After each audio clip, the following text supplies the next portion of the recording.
आइए दोस्तों, आज के इस वीडियो में हम लोग करंट अफेयर्स के टॉप 50 एमसीक्यूज को सॉल्व करते हैं।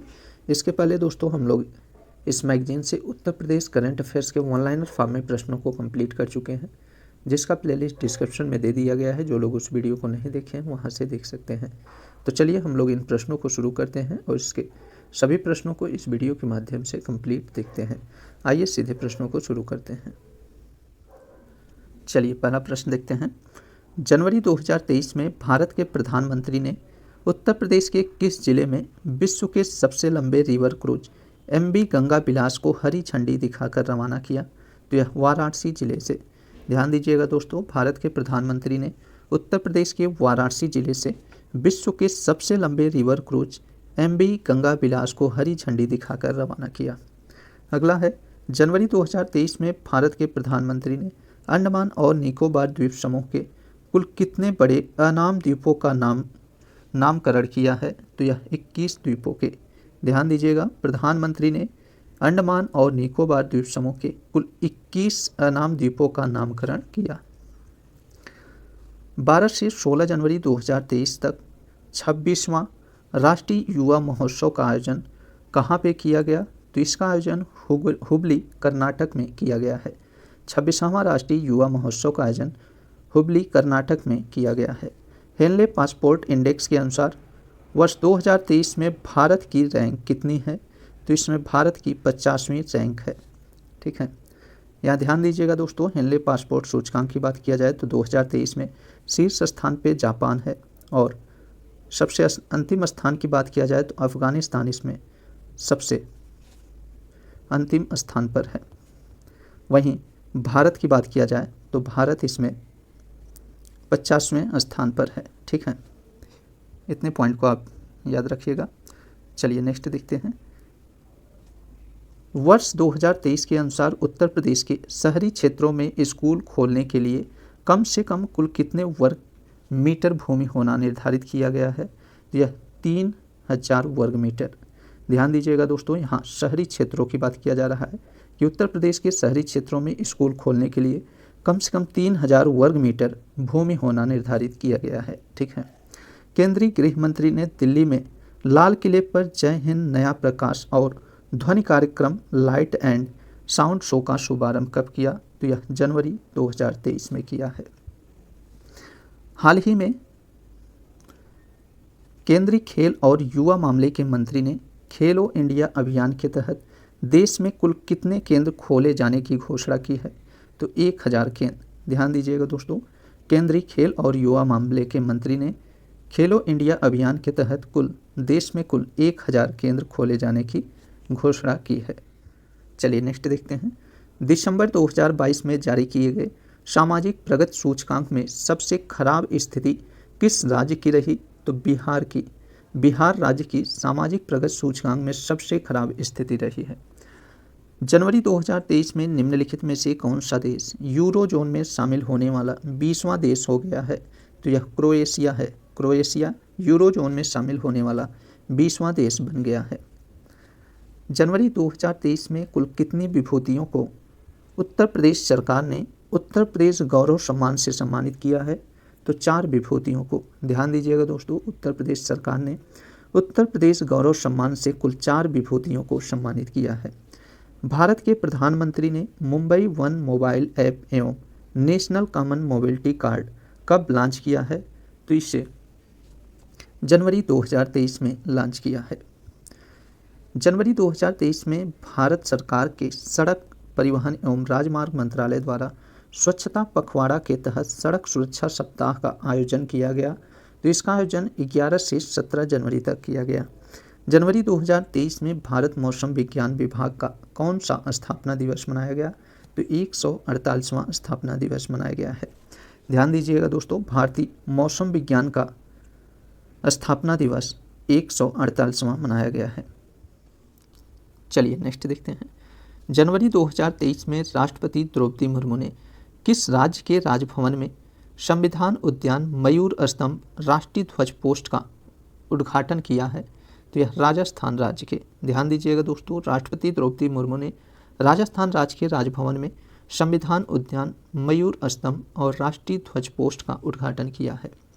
दिसंबर 2022 में उत्तर प्रदेश हिंदी संस्थान का कौन सा स्थापना दिवस समारोह आयोजित किया गया? तो यह 46वां इसका स्थापना दिवस समारोह आयोजित किया गया है। निम्नलिखित में से कब भारतीय रिजर्व बैंक ने उत्सव 2.0 लॉन्च किया? तो यह 30 दिसंबर 2022 को। हाल ही में राष्ट्रीय सांख्यिकी कार्यालय दैट इज एनएसओ ने सकल घरेलू उत्पाद का पहला अग्रिम अनुमान जारी किया। इसके अनुसार वित्त वर्ष 2022-23 में भारतीय अर्थव्यवस्था में कितने प्रतिशत की दर से वृद्धि होने का अनुमान है? तो यह 7% दर से। निम्नलिखित में से कब तक पूरे देश को डॉपलर मौसम that is whether radar network से कवर करने की योजना है? तो यह वर्ष 2025 तक। ध्यान दीजिएगा दोस्तों, वर्ष 2025 तक पूरे देश को डॉपलर मौसम रडार नेटवर्क से कवर करने का योजना है। ठीक है। जनवरी 2023 में राष्ट्रपति द्रौपदी मुर्मू ने राजस्थान में कुल कितने मेगावाट क्षमता की SJVN की बीकानेर राजस्थान में सौर ऊर्जा परियोजना की आधारशिला रखी? तो यह 1000 मेगावाट की। जनवरी 2023 में उत्तर प्रदेश सरकार ने निम्न में से किस राज्य की तर्ज पर राज्य में खेती का सर्वे किए जाने की घोषणा की है? तो यह कर्नाटक राज्य की तर्ज पर। जनवरी 2023 में विश्व हिंदी दिवस के अंतर्गत भारतीय उच्चायोग ने निम्न में से किस देश में एक हिंदी पीठ स्थापित करने हेतु समझौता पर हस्ताक्षर किया है? तो यह श्रीलंका में। अगला देखते हैं, निम्नलिखित में से किस देश के साथ भारत का फ्री ट्रेड एग्रीमेंट दिसंबर 2022 से लागू हो गया? तो यह ऑस्ट्रेलिया के साथ। भारत सरकार के केंद्रीय मंत्रिमंडल ने राष्ट्रीय ग्रीन हाइड्रोजन मिशन को मंजूरी कब प्रदान की है? तो 4 जनवरी 2023 को। चलिए नेक्स्ट देखते हैं, डॉपलर मौसम रडार नेटवर्क के तहत भारत सरकार द्वारा वर्ष 2025 तक कुल कितनी जिला कृषि मौसम विज्ञान इकाइयां स्थापित करने की योजना है? तो 660। ठीक है, 660 जिला कृषि मौसम विज्ञान इकाइयां स्थापित करने की योजना है। वित्त वर्ष 2020-21 में उत्तर प्रदेश के कुल कितने लाख हेक्टेयर क्षेत्रफल में मोटा अनाज बोया गया? तो यह कुल 10.83 लाख हेक्टेयर क्षेत्र में मोटा अनाज बोया गया। अगला देखते हैं, जनवरी 2023 में अमेरिकी मौसम विज्ञान सोसाइटी की निम्न में से कौन सी वार्षिक बैठक में समताप मंडलीय ओजोन परत पर एक रिपोर्ट प्रस्तुत की गई है? तो यह 103वीं बैठक में। निम्नलिखित में से कब तक आर्कटिक के ऊपर समताप मंडलीय ओजोन परत का स्तर 1980 के स्तर तक पहुंचाने का लक्ष्य है? तो यह वर्ष 1945 तक। ठीक है। अगला देखते हैं, हाल ही में भारत के पर्यावरण वन और जलवायु परिवर्तन मंत्रालय ने निम्न में से किस पौधे को वन्य जीव संरक्षण अधिनियम 1972 की सूची 3 के तहत सूचीबद्ध किया है? तो यह किस पौधे को इसमें सूचीबद्ध किया है? तो नील कुरुंजी पौधे को वन्य जीव संरक्षण अधिनियम 1972 की सूची 3 में सूचीबद्ध किया गया है। ठीक है। निम्नलिखित में से कौन जनवरी 2023 में दुनिया के सबसे ऊंचे युद्ध क्षेत्र सियाचिन ग्लेशियर पर स्थित कुमार पोस्ट पर सक्रिय रूप से तैनात होने वाली पहली महिला अधिकारी बनी है? तो यह शिवा चौहान बनी है। उत्तर प्रदेश के निम्न में से कितने मेडिकल कॉलेजों में दिसंबर 2022 से HMIS सेवा प्रारंभ की गई है? तो यह कुल 22 मेडिकल कॉलेजों में। Annual states of education report 2022 के अनुसार महामारी के दौरान स्कूल बंद होने के बावजूद कुल नामांकन आंकड़े 2018 में 97.17% से बढ़कर 2022 में कितने हो गए हैं? तो यह 98.4% हो गए हैं। 26वां राष्ट्रीय युवा महोत्सव में युवा शिखर सम्मेलन के दौरान G20 एवं Y20 आयोजन के कुल कितने विषयों पर चर्चा की गई है? तो यह कुल 5 विषयों पर चर्चा की गई है। निम्नलिखित में से कहां पर जनवरी 2023 में साड़ी महोत्सव विरासत के दूसरे चरण का आयोजन किया गया? तो यह नई दिल्ली में साड़ी महोत्सव विरासत के दूसरे चरण का आयोजन किया गया।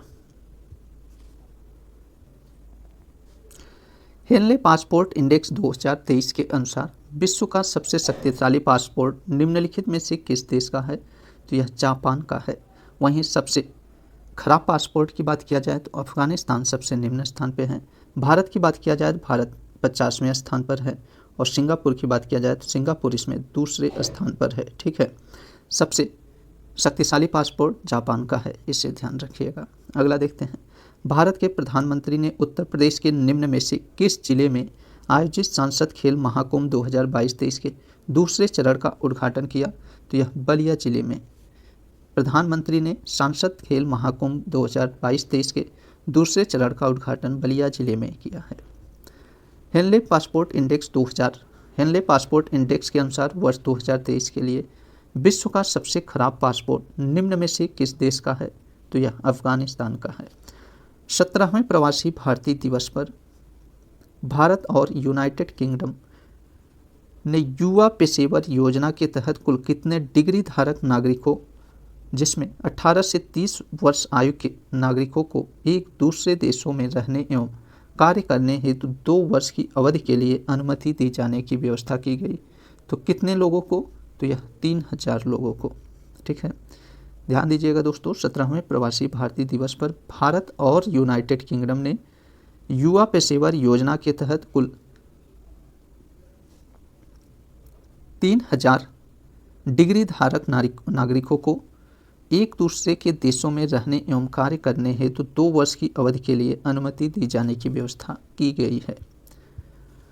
भारत स्टार्टअप के लिए हॉट स्पॉट के रूप में उभरने के साथ कुल कितने यूनिकॉर्न के साथ दुनिया का तीसरा सबसे बड़ा स्टार्टअप इकोसिस्टम है?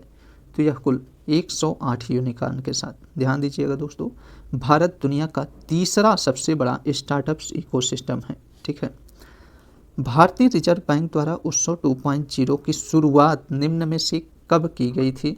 तो इसकी शुरुआत जुलाई 2019 में की गई थी। उत्तर प्रदेश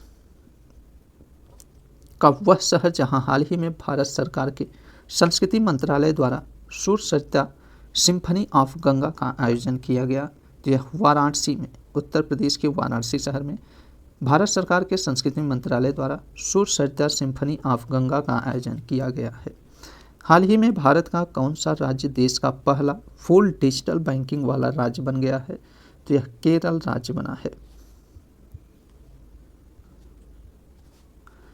निम्नलिखित में से कहां पर 17वें प्रवासी भारतीय दिवस सम्मेलन का आयोजन किया गया है? तो यह इंदौर मध्य प्रदेश में। ध्यान दीजिएगा दोस्तों, 17वें प्रवासी भारतीय दिवस का सम्मेलन मध्य प्रदेश के इंदौर में किया गया है। हाल ही में एनटीपीसी ने ग्रीन हाइड्रोजन ब्लेडिंग प्रोजेक्ट की शुरुआत किस राज्य से की है? तो यह गुजरात से की है। हाल ही में शुभमन गिल वनडे मैच में दोहरा शतक लगाने वाले भारत के कौन से बल्लेबाज बन गए हैं? तो यह 5वें बल्लेबाज बने हैं। हाल ही में उत्तर प्रदेश के संस्कृति विभाग ने राज्य के स्थापना दिवस के अवसर पर प्रत्येक जिले को कार्यक्रम आयोजित करने के लिए कितनी राशि प्रदान करने की घोषणा की है? तो यह कुल 3 लाख रुपए। निम्नलिखित में से किसे जनवरी 2023 में बीसीसीआई की all India senior selection committee का अध्यक्ष बनाया गया है? तो यह चेतन शर्मा को। ध्यान दीजिएगा दोस्तों, चेतन शर्मा को 2023 में बीसीसीआई की all India senior selection committee का अध्यक्ष बनाया गया है। हाल ही में भारत के केंद्रीय मंत्री जितेंद्र सिंह ने निम्न में से किस राज्य में national genome editing and training centre का उद्घाटन किया है? तो यह पंजाब जिले में। पंजाब जिले में केंद्रीय मंत्री जितेंद्र सिंह ने national genome editing and training centre का उद्घाटन किया है। जनवरी 2023 में भारत और फ्रांस के बीच द्विपक्षीय नौसेना अभ्यास वरुण के किस संस्करण का आयोजन किया गया? तो यह 21वें संस्करण का आयोजन किया गया है। भारत के सबसे तेज गेंदबाज जिन्होंने हाल ही में 150 किलोमीटर प्रति घंटे की स्पीड से गेंद फेंकी है, तो वह कौन गेंदबाज हैं भारत के? तो यह उमरान मलिक हैं, जिन्होंने 155 किलोमीटर प्रति घंटा की स्पीड से गेंद फेंकी है। नेक्स्ट और लास्ट देखते हैं, 16 से 17 जनवरी 2023 को भारत की G20 अध्यक्षता के तहत इसके अवसंरचना कार्य समूह की पहली बैठक आयोजित की गई। तो यह पूरे महाराष्ट्र में, ध्यान दीजिएगा दोस्तों, भारत की G20 अध्यक्षता के तहत अवसंरचना कार्य समूह की पहली बैठक पूरे महाराष्ट्र में की गई है। तो इसी प्रश्न के साथ दोस्तों हम लोग उत्तर प्रदेश करंट अफेयर्स के सभी 50 प्रश्नों को कंप्लीट कर लिए। आप सभी को यह सेशन कैसा लगा, आप सभी अपनी प्रतिक्रिया कमेंट बॉक्स में ज़रूर दीजिएगा, और वीडियो अच्छा लगे तो वीडियो को लाइक और शेयर ज़रूर कर दीजिएगा। साथ ही में चैनल पे नए हो तो चैनल को प्लीज़ सब्सक्राइब कर लीजिएगा। तो चलिए दोस्तों, मिलते हैं नेक्स्ट वीडियो में, तब तक के लिए नमस्कार।